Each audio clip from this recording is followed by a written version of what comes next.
Speaker number 4, Joyce Preston. It's time. It's time, Joyce Preston.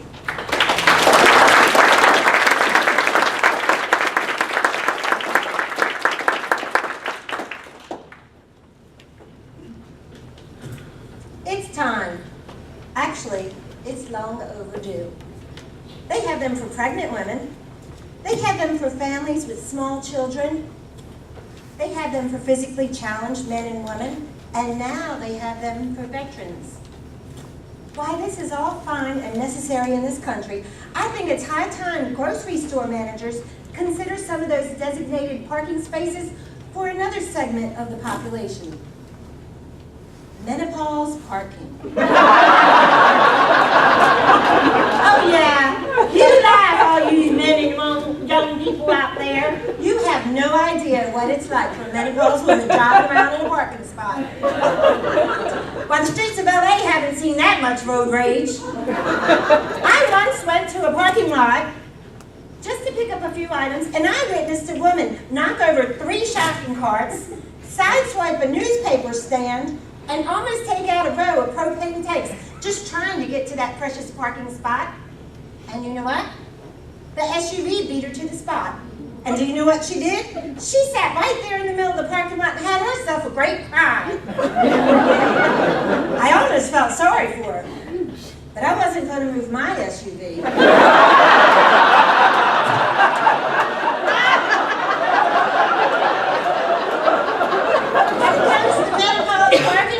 It's every woman for herself. Now, when these spaces are designated, there's a few things I'd like the grocery store managers to take into consideration. Number 1 is size. We tend to get a little claustrophobic, so we need lots of space. Probably double that of a typical space. One time I was at Harris Teeter, and I went to get out of my car. There was a Volvo parked so close to the white line, I had to roll down the window, hop out onto the roof of my car, slide down the hood, just to get a few things at the grocery store. It was not a pretty sight.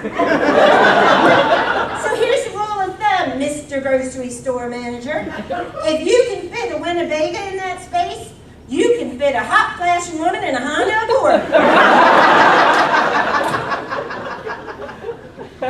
There's a few other things I'd like you to consider, if you would, please. For one, wouldn't it be a nice touch if in the menopause parking spaces they were encircled by, oh, I don't know, maybe giant fans? Or maybe a misting machine? How great would that be? You would open your car door and have those gale force winds hit you? Or a nice cool mist?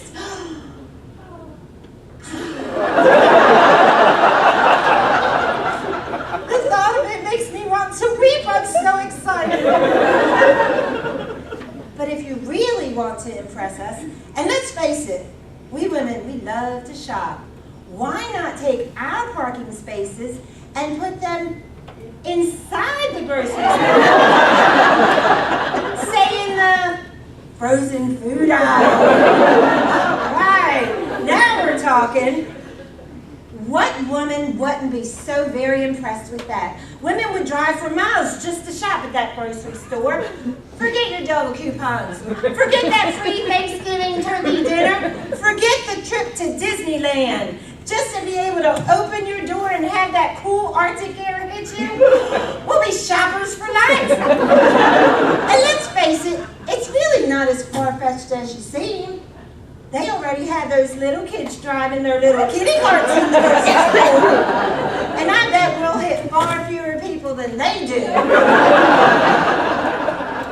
Oh, but menopause parking, just the beginning. I'm currently working with the Department of Transportation to enact for all these great highways the menopause lane. Oh, yes. Now, I know your first reaction is cost and tax hikes and such, but it'll practically pay for itself. Hear me out. First off, on the menopause lane, there will be an exit every 500 feet. There's so many accidents that are caused because women just can't seem to, make up our minds. And at the last minute, swerving over 5 spaces just to get to our exit. Just think of all the money that would be saved because of no traffic accidents. And not only money, have you ever missed your exit? And then you have to go what seems like for miles and miles and miles, and able to turn around?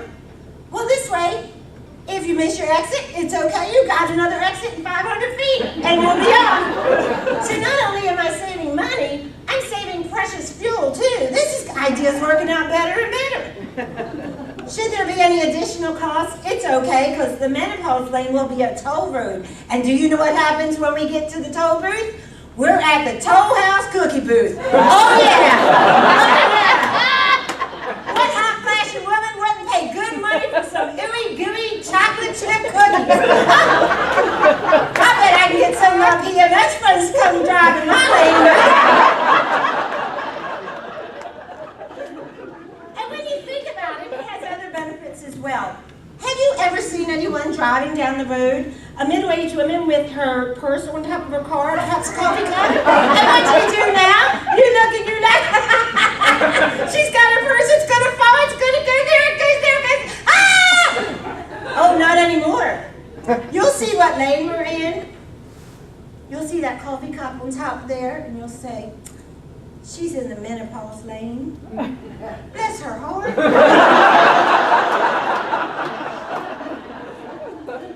So, my friends, I ask you, am I asking for too much for a menopause lane and parking?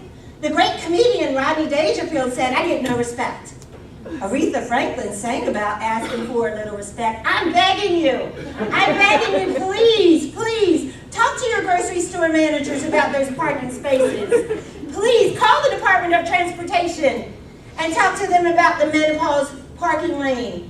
I think it's time that we took this problem out of the shadows and brought it to the limelight that it so richly deserves. God bless you, sweaty women. And God bless America. Mr. Sergeant at Arms,